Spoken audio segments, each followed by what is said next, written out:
Hi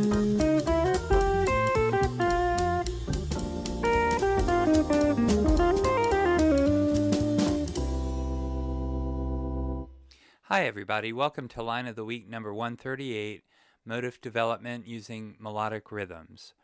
This week's example of motif development includes variation, rhythmic, displacement, and extension. Before I get to the line of the week, and so we're all on the same page, here are the chords to the progression. Chords are G minor 7 to C7 to F major 7 to B flat major 7 to E flat major 7 to A flat major 7, D flat major 7 to C major 7. Here are the chord scales I use. I use the notes from the chord scales for two things. First, as a source of notes for improvising, and secondly, to determine tensions to use for comping. The chord scales I'm using today are F major 7 to D flat melodic minor, to C pentatonic to F major, to B flat major, to E flat major, to A flat major, to G pentatonic. Here's the melodic rhythm I'm using this week. This motif is from Jerry Bergonzi's book, Volume 4, Melodic Rhythms Used with Permission.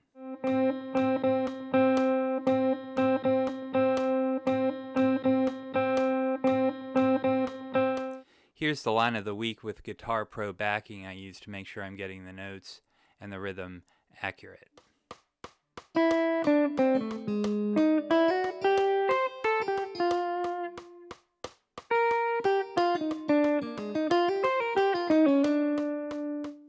Let me say a few things about this line of the week. In measure 1, you've got the original motif, meaning the melodic rhythm using notes from the chord scale. In measure 2, I've got variation of the original motif, the same rhythm, different notes to fit the change in harmony. In measure 3, I've got another variation. In measure 4, an extension. In measures 5 to 6, it starts with a rhythmic displacement of the original motif. And then in measures 6 to 8, you've got an extension of the displaced motif. Also note the points of resolution of tension by half step. At the point of chord change, it's important to resolve non-harmonic tones, meaning avoid notes or disagreeable tones, by half step to an agreeable note. You can resolve tension either directly, meaning immediately, or indirectly within a beat and a half or so. In other words, at the point of chord change, you only leap from a note if it's agreeable, meaning harmonic, to both the chord of the moment and the next chord. Otherwise, you need to resolve the note, preferably by half step. That's a rule commonly associated with Hal Crook and his book, How to Improvise. And we don't make up rules to follow. Rather, they're just a description of what we notice is effective in making melodic lines. So that's a purpose of my stating this rule today.